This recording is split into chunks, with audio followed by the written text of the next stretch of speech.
I'm not just happy, I'm a pal.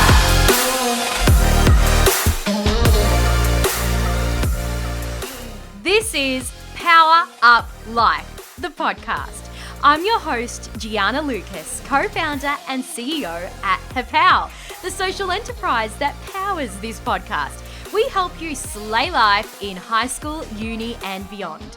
Each week on the show, you'll learn epic life skills in a super chill way. Hear from well-known legends as they reveal their biggest setbacks and milestones to date, and you'll find out what our Hapow squad think about a whole stack of topics too. From epic challenges to super raw moments, this show has it all. So let's power up life!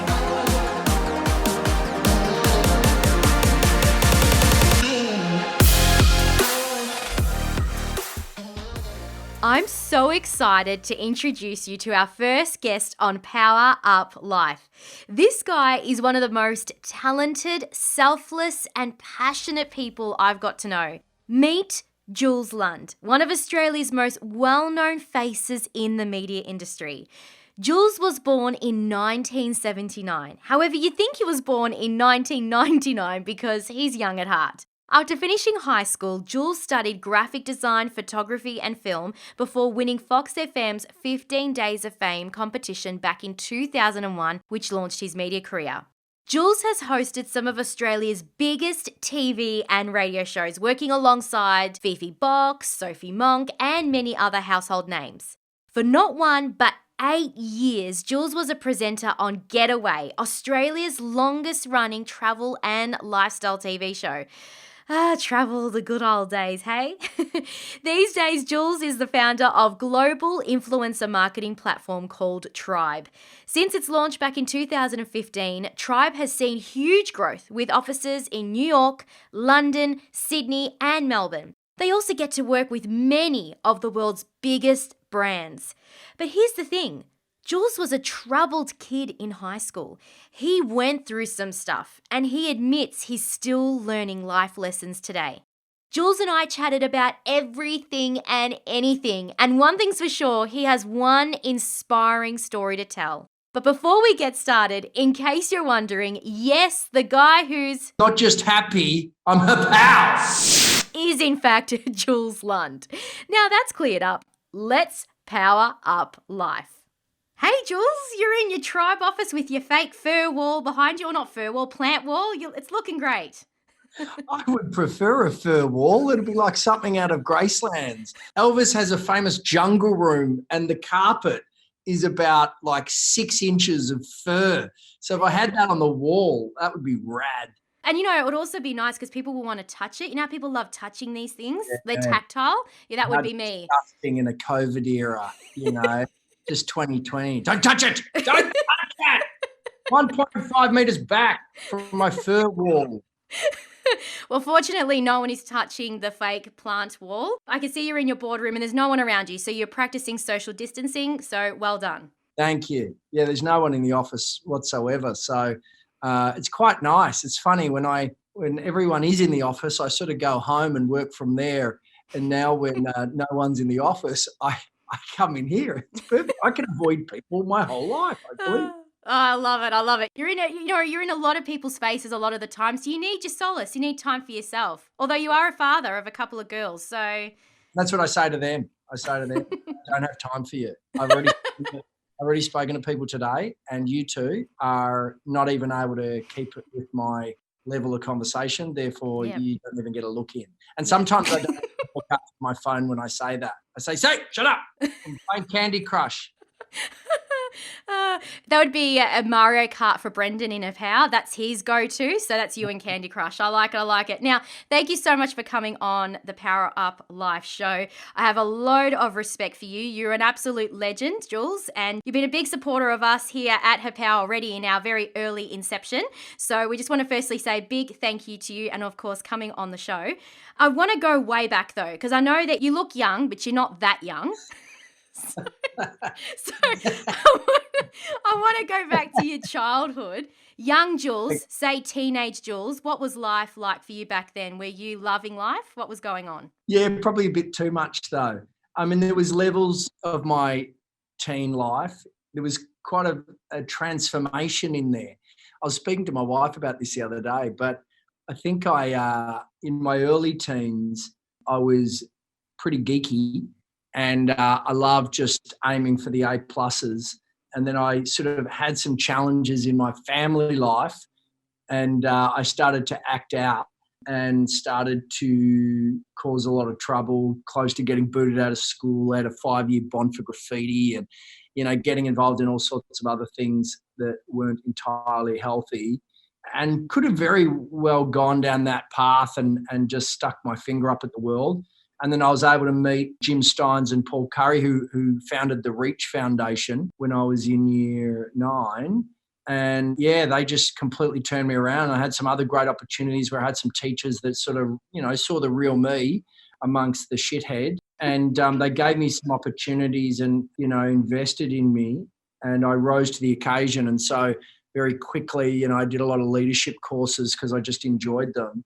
And then a lot of the early teachers would have been stunned to see me become a prefect and dux of visual arts captain and stuff. And so, they just got me back on track, which was really powerful. So that's sort of how I did my teens. I was geeky, and then I was a loudmouth shithead, and then I was a loudmouth shithead with a badge. Strength to strength there, Jules. You mentioned Jim Steins, obviously Melbourne Football Club, great. He then went to become the chairman at the football club, and may he rest in peace, he was a great man. You said you met him and Paul Curry, was that right, who obviously co-founded the Reach Foundation together. What about that meeting, what about it that made you change your life or be open to changing your life? Because clearly something was said for you to question your behaviour. Do you know what that might have been? Yeah, look, when I think back to it, I'm stunned to realise that Jim Steins and Paul Curry, they were like, I think 25 and 27. And yet they were out in this secondary school. I went to De La Salle College in Malvern. And the catalyst for why they were there was that Paul Curry he's a film director now, but he ran drama workshops with teenagers, but really edgy, dark, challenging and confronting stuff. Like he would do drama workshops where they would just make it pitch black in the room and place, really dramatic Shawshank Redemption type music. And he would set up scenarios where, these guys were coming in to kidnap someone. And they were like role plays where you would give characters to people and they would act that out. So rather than handing over this script where young people are learning it, he was putting them in these real situations. It was like powerful make-believe, but it was quite transformative, and it generated some phenomenal performers. He was doing that. And then Jim Steins was doing leadership with teenagers through sports camps. So they went, what does this look like together? You got sport and drama trying to confront. And also Jim had done a lot of work with kids that are living on the streets and in psychiatric units, etc. So they went out to promote a course for young people, and the first school they came to was mine. Now, I was sitting up the back as a sort of 14-year-old. What I was always doing in these sessions, which was trying to sabotage them and make the guest speaker cry by just me taking the mickey. So I started to do that. And, Jim was 10 foot. And the teacher went to kick me out, but Jim said, no, I've got this, to the teacher. And I shit myself. And he goes, stand up. And I stood up. And basically he just fired questions at me. And, I was taking the piss, but he just didn't let up. And annoyingly cut through to me because I basically, he stripped me bare.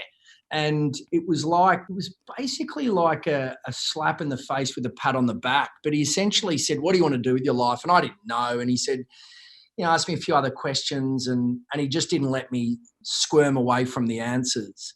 And then he said, look, what's really interesting about you is, you've obviously got an ability to lead a group. Where you're leading them is totally up to you. And so it was a compliment, but it was also, you're a dickhead and you're being a dickhead. And I liked that because I was like, whoa, this guy's actually talking to me. He gets this. So I turned up to that course, and that was 25 years ago. And so from there was a whole group of young people that grew up together, and a lot of us have, moved off into performing arts and into TV and radio and film, etc.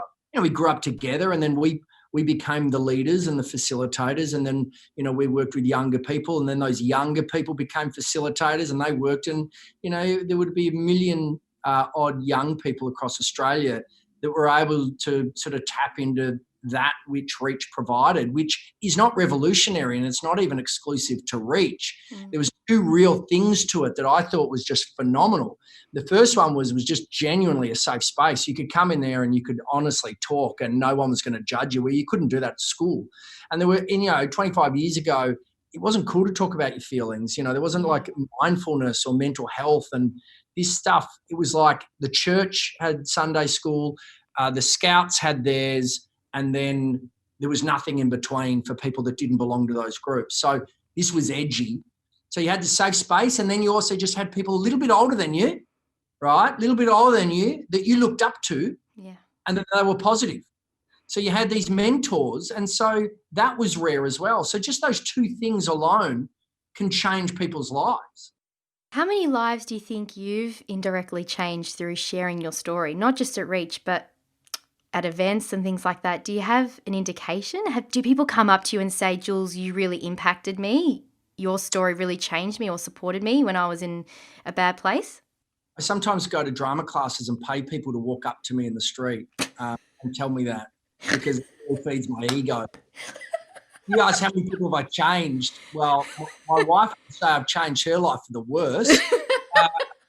No, I don't know. But I do have moments because, after I ran those workshops, Jim really invested in me. He taught me how to be a TV presenter, and he never did it himself. I used to wag sport on a Wednesday, and I'd follow him around, right? And so he taught me how to drive just so I could drive while he was prepping to speak to a Rotary Club or a bunch of teachers or, at a big event or a school talk. And I'd sit in the back just writing as a 15-year-old. I was just obsessed with this guy. He's just so charismatic. He could command an audience. It's like, I want to learn that. So I'd write down all this stuff. And then one day he's going, hey, mate, I want you to introduce me. And I'm like, no way. Introduce me. So he'd go, this is how you introduce me. He'd give me some words, and then I'd say it. And then I'd do it 5 times. I go, that's pretty easy. He goes, next time, right, I want you to do the icebreaker. Do the 5-minute warm-up exercise. I go, I'm not doing that.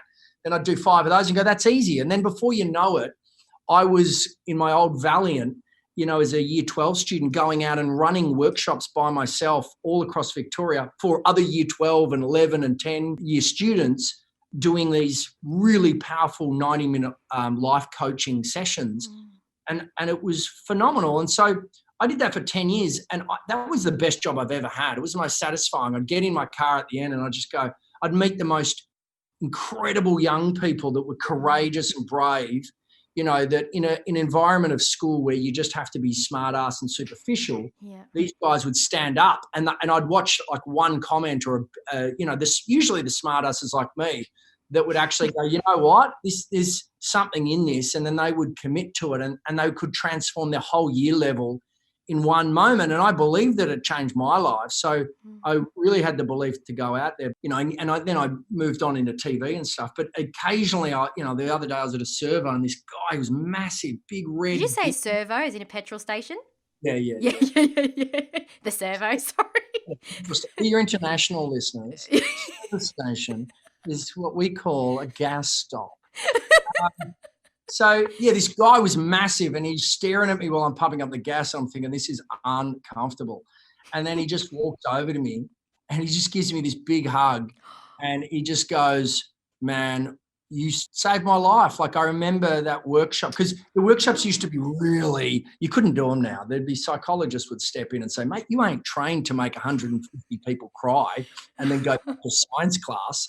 I used to wedge in these, really emotional things where people are sobbing and talking about stuff in their life they've never done before. And it was risky, right? But it needed to be.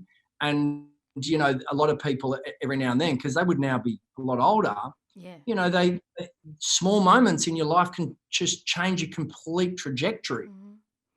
It definitely can. And it's certainly changed yours in more ways than one. And you've spoken a little bit about how Jim Steins really supported you, even though he wasn't a radio presenter himself. He basically gave you the tools that you needed to create a world or an opportunity in media. And of course, you've gone from strength to strength. You know, I remember being a teenager, now I'm showing my age, listening to you in the mornings. I think you were in the mornings, right? With Fifi. Fifi and Jules. Was that mornings or afternoons? Yeah, that was afternoons. Afternoons, For a that's right. teenager, you used to sleep in until 4 o'clock by the sound. No, because Matt and Joe were in the morning and you were and Drive. There Yeah. we go. Got it right. Anyway, I remember listening to you and thinking you were awesome. And I knew a little bit about your story back then. And I just thought it was amazing because of the Reach Foundation. That's how I knew about you.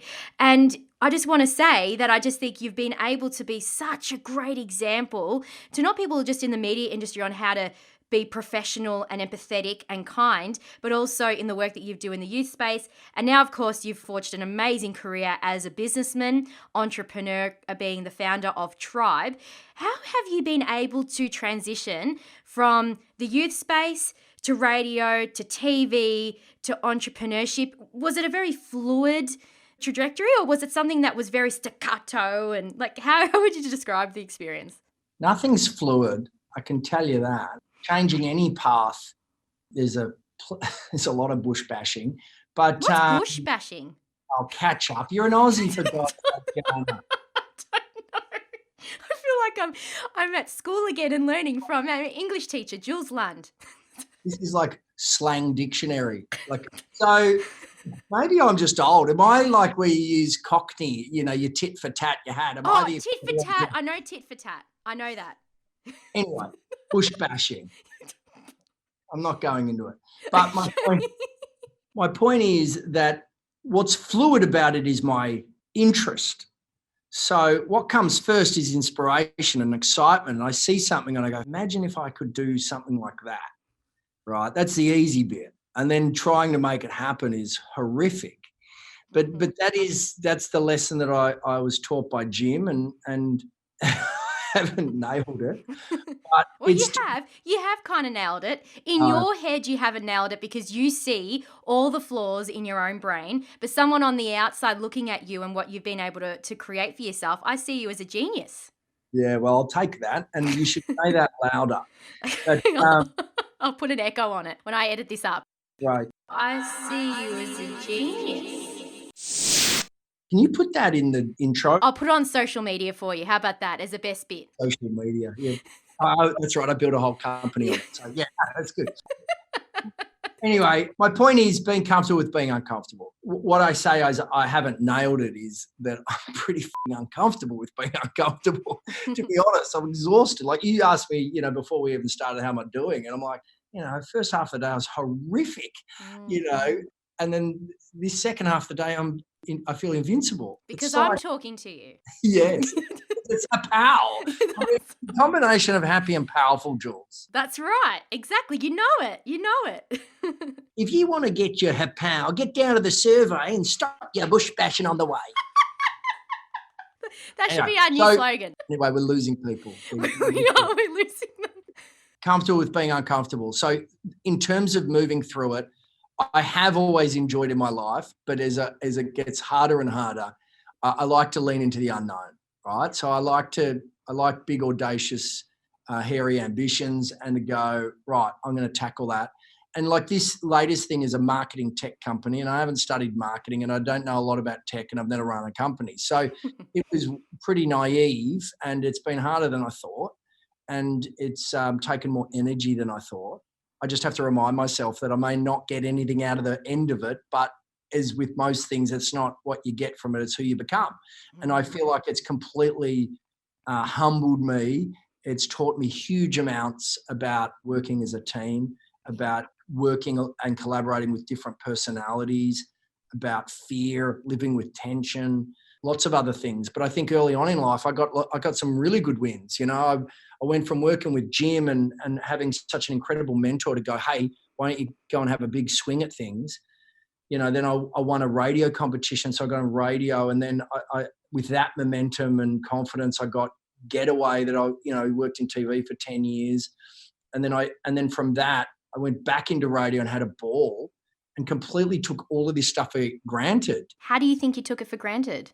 I was getting paid ridiculous amounts of money, and the hardest part of what I was doing was having fun. But I just took it too seriously, because I'm a perfectionist. I was just always focused on the things that I wasn't doing right, or I wasn't getting out of it, or was all this stuff like I'm doing now. And I think a lot of listeners would be doing the same. And I think, if I was a young person and if I was talking to the younger version of myself, I'd be split right now. Would I sit myself down and like Jim did and said, you can achieve anything you want, like go after it, create a life of purpose, of meaning, but of greatness, scare yourself?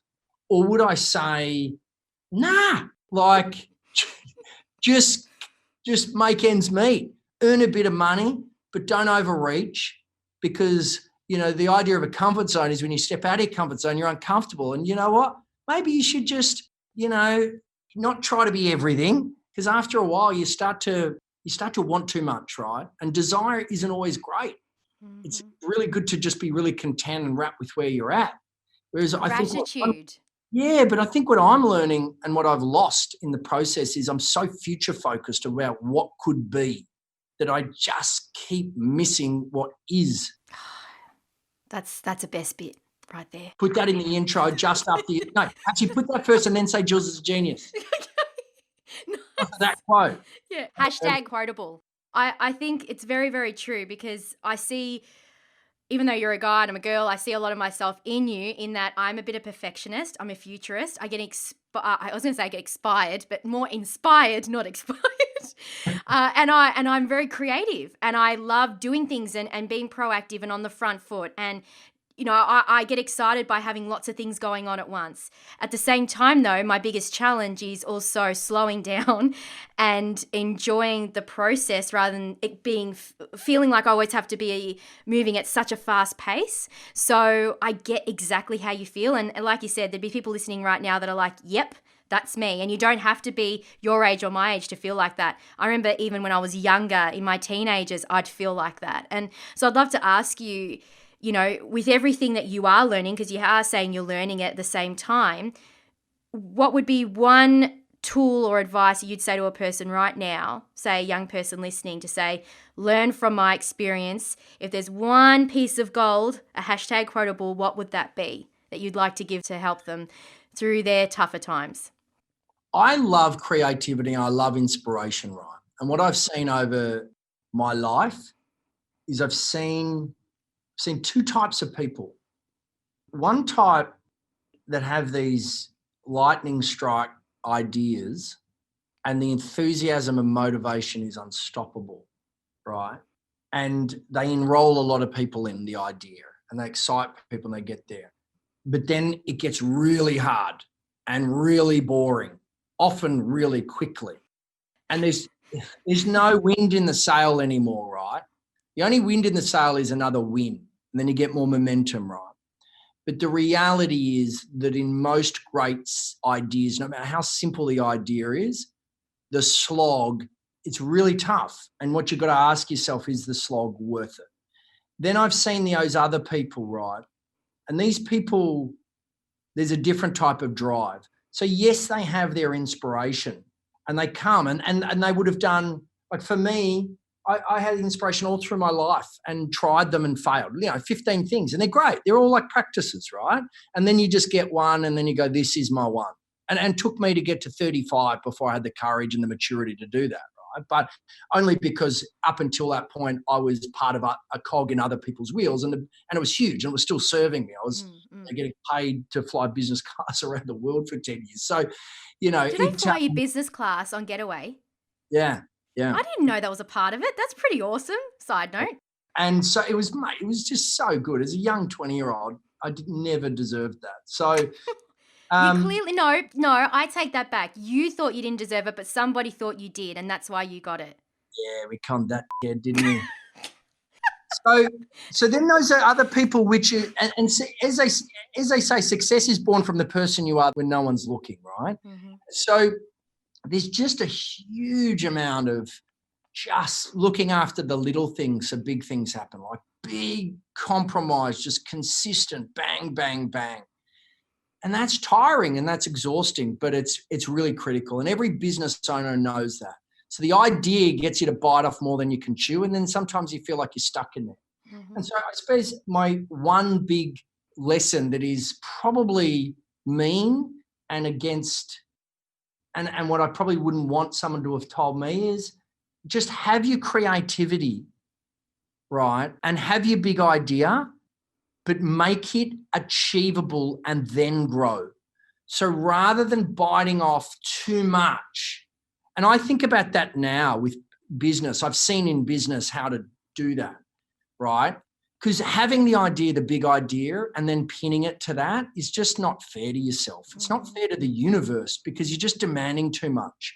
What I think is you just should trial things because the creativity comes from an expression and that's really manageable, the passion, right? But if you get a lot of passion, but if you bite off more than you can chew, there's a lot of admin, there's a lot of outlay of costs, there's a lot of people you have to bring in, people are more reliant. And so it puts the flame of the passion and expression out very quickly, right? There's not a good balance.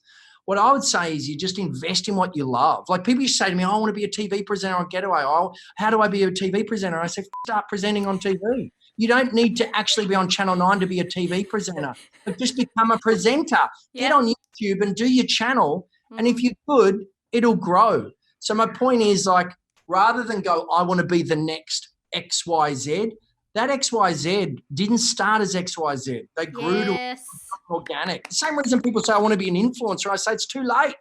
Those influencers are influencers because they spent 4 years giving content away for free. They were baking and putting it online, not caring about the audience or getting any money from it in a few years' time. They were generous and it was about that. And now they're being rewarded for cultivating an authentic, engaged audience. And it's that sort of thing. It's like lead with generosity, just do it. And, you know, you've got great ideas with this. If no one was listening or if there was only 5 people, you should still be doing it is the point. And that's how it grows. That's how it grows. You don't stand there going, you know, I want to be the next Oprah and then, you know, I want to have a TV show and then this and then that.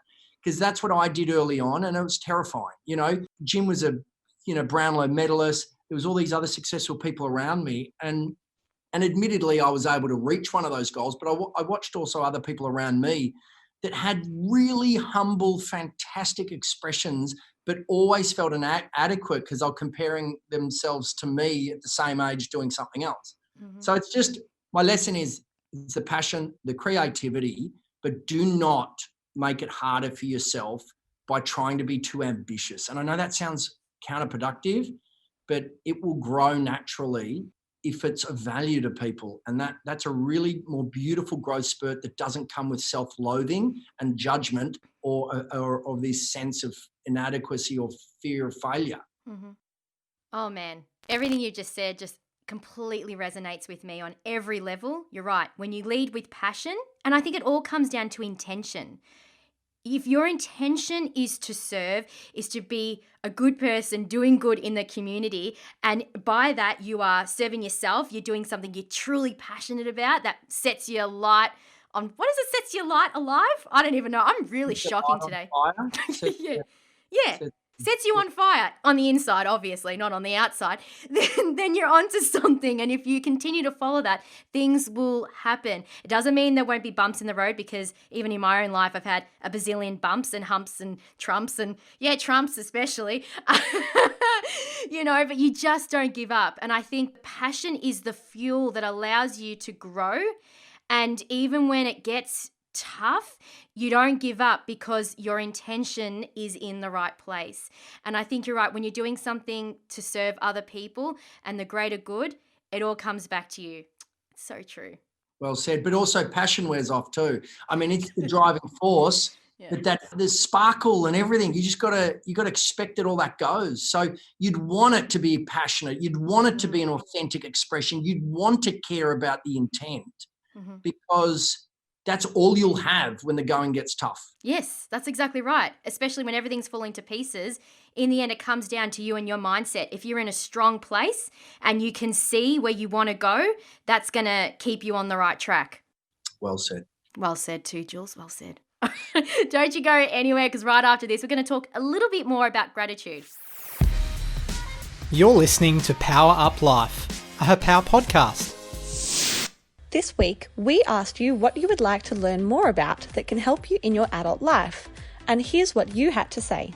I would definitely like to learn more about essential adult skills, something like a playbook on saving and when should you buy a house. I want to learn things that can make me a better person, get me somewhere in life, and do the things I have always dreamed of. I would like to learn more about identifying the causes of mental health. As a teenager, the things I want to learn more about to help me in my adult life mainly surround important financial concepts like taxes, loans, and budgets. I'd like to learn more about the economy and what to do with my money. I would like to learn more about how to have meaningful conversations about things that are really hard to talk about. I really believe that we have to leave behind this idea that there are dinner table topics that we don't talk about and really explore how to have these conversations in a respectful and inclusive way. I'd like to continue to learn how to grow my confidence and learn valuable skills that will not only help me in the workplace, but in other areas of my life. I would like to learn more about businesses and managing businesses and that sort of thing. Looking in the future, when I become an adult, I want to be able to manage a business myself, or at least have a good understanding of how one is run.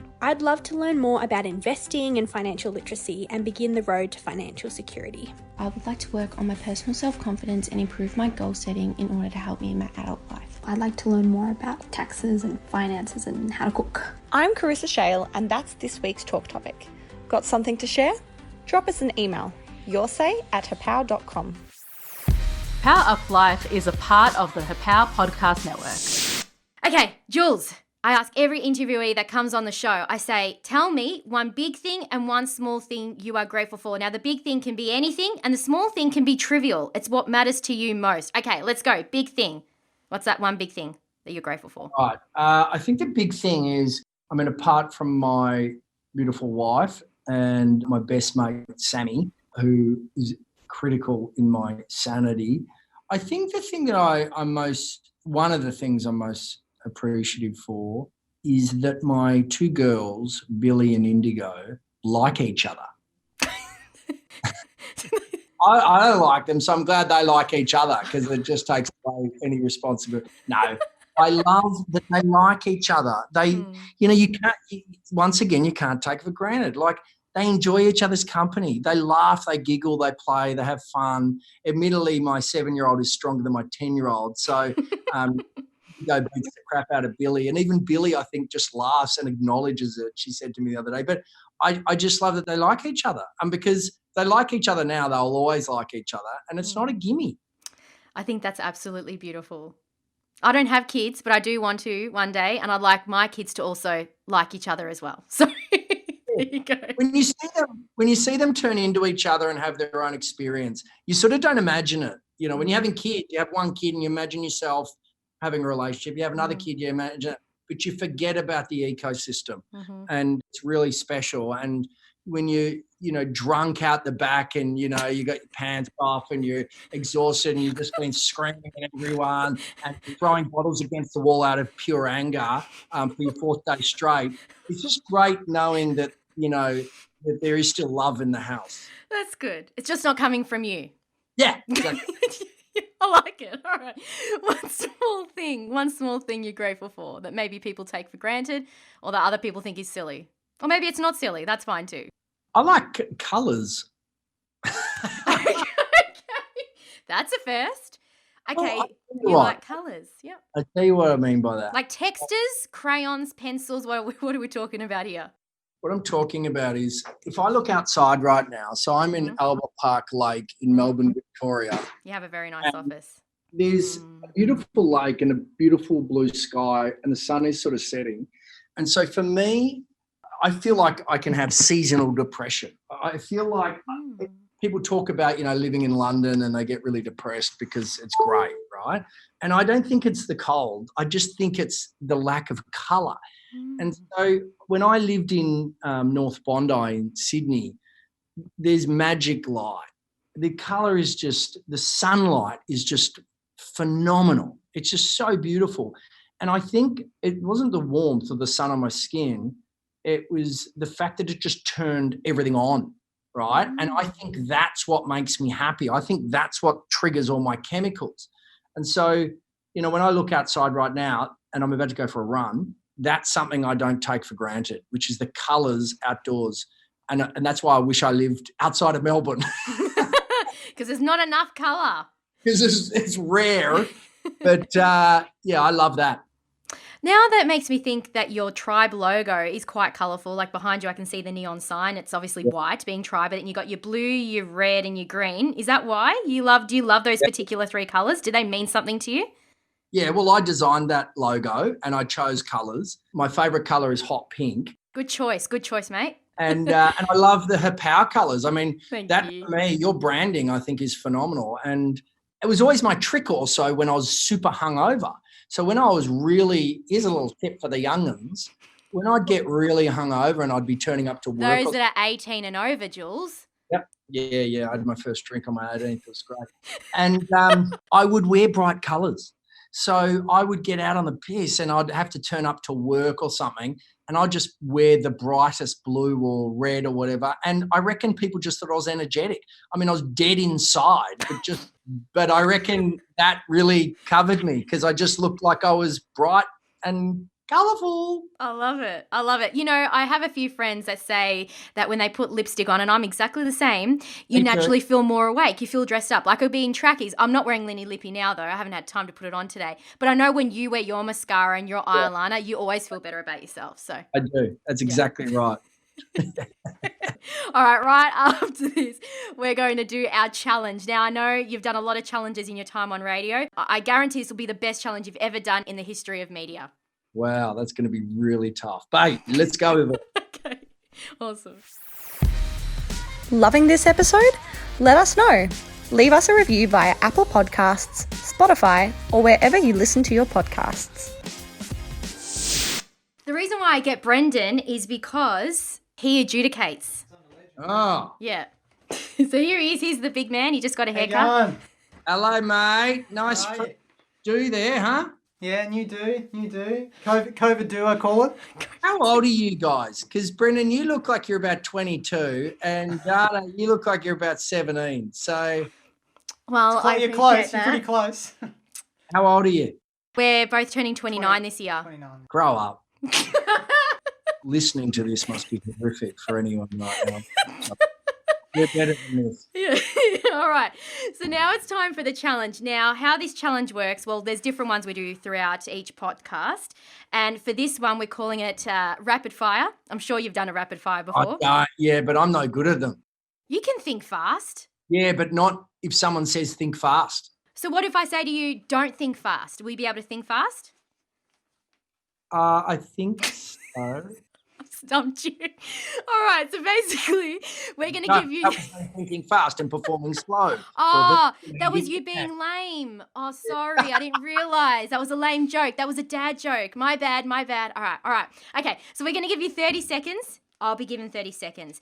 You have to answer as many questions as you can that Brendan is going to throw at you in the 30 seconds. Now, Jules, you can't skip a question because you don't know how to answer it because you're exhausted and you need to go for your run. You have to answer each question, otherwise you lose. For myself, I have to do the exact same thing. Comprende? So 30 seconds for you and then 30 seconds for me? Or 30 seconds for you and then 30 seconds for me. You get to decide who goes first. Who would you like to go first? No, actually, I'll go. You go first. Of course. You make me go first. Right. Brendan, welcome to the show. Hello. Thanks for having me on. That's so weird. You guys living in the same house having that conversation then was real weird. Thanks for having me on the show in your study. Yeah, it's in our study. And also, we're very professional, so don't you accuse us of being weird. We've got two hats. We've got our husband and wife hat and then our business hat on. And this is our business hat. You forgot the third one, weird hat. Whatever. All right, it's my turn. Alrighty, here we go. 30 seconds on the clock. And I don't know these questions because we're legit. Okay. No cheating here. Obs. All right. Alrighty, time starts now. What is the worst smell in the world? Farts or bad feet smell. What makes you cry? Ooh, beautiful movies and when people give me really genuine compliments like Jules. What are you scared of? Oh, Sometimes I'm scared of the fact that when people judge me of things, sometimes that hurts me. Yeah. If you could, what two animals would you combine? A dog and a sloth. It's a dog. Time's up. Yeah, it's a dog, a new breed. I'm ready. All right. How did I go, Jules? What would you rate me out of 10? Well, you got them all right. I did get them all right. How many did I get, Brendan? If I told you, I'd have to kill you. Oh, nice. He has to tell me anyway. All right, are you ready to go, Jules? Do you have to stretch or something? Go. Here we go. 30 seconds on the clock, Jules. And your time starts now. Who is your hero? My best mate, Sammy. What is your favourite song? I still like Macklemore, Downtown. Nice. So do What is your favourite memory? My time in North Bondi, going to the beach because I'm not a beach guy, but I fell in love with it. God, this is If you could, what type of animal would you be? what type of animal? I'd be a leopard, solo, but a wet. What is your favourite thing to do with your family? Time's up. Ignore them. I projected that I'm the world's worst father, and I'm probably the second worst. Let's face it. I just think that's fun. This is very bad PR. Very bad PR for you, just saying. I think it's hilarious because I love being a father and I couldn't love my kids anymore, but I just think it's so funny to be so rude about them. Yeah. That's why, because you're not like that, you can get away with it. If you were the other way, I think this would be a disaster of an interview, but it's not because you're awesome. All right, what's the score? So I can reveal some top secret information here. Okay. The winner is... There is none. It's a draw. Oh, How many did we get? Were there 4 or You both got 4 each. Hannah's really curious. You got 5, by the way. I'm pretty sure you got 5. But anyway, I think you won by 1. I'm pretty sure. There's no Do you way. reckon? He's probably trying to make you win just so you can stick around and we can interview you again and you can hang out with us in our office one day when we have one. Sounds great. Jules, thank you so much for coming on the show. How can people follow you, check out what you're doing, give you a high five when required? Well, it's required when I walk out of my house every day. So if there's not some sort of guard of honour of high five, I'd be probably disappointed. At Jules Lund on most social medias, you can follow me if you can be.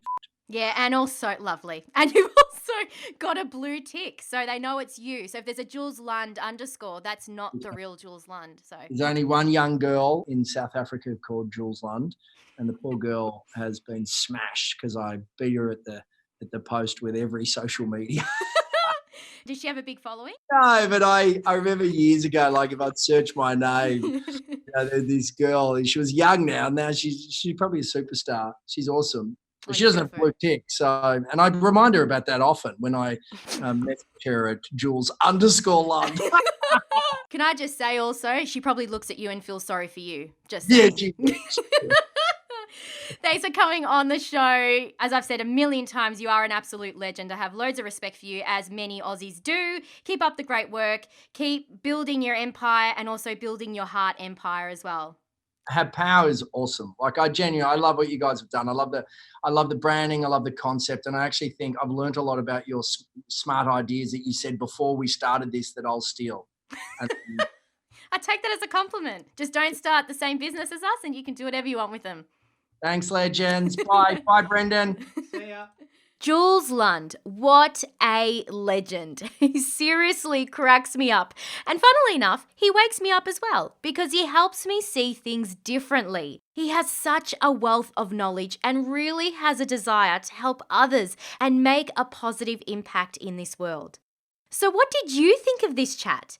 What life lessons did you learn from it? Be sure to let us know on socials by following us at HerPowerAU. Already a fan of Power Up Life? Why not tap the share button and send it to someone who'll love it? And don't forget to subscribe and leave us a rating. Want to be a HerPower advocate and contribute to our weekly talk topics and more? Email us at yoursay@herpower.com. This episode of Power Up Life was produced by me, Gianna Lucas, Maria Dukadinoska, and Carissa Shale for the HerPower Podcast Network.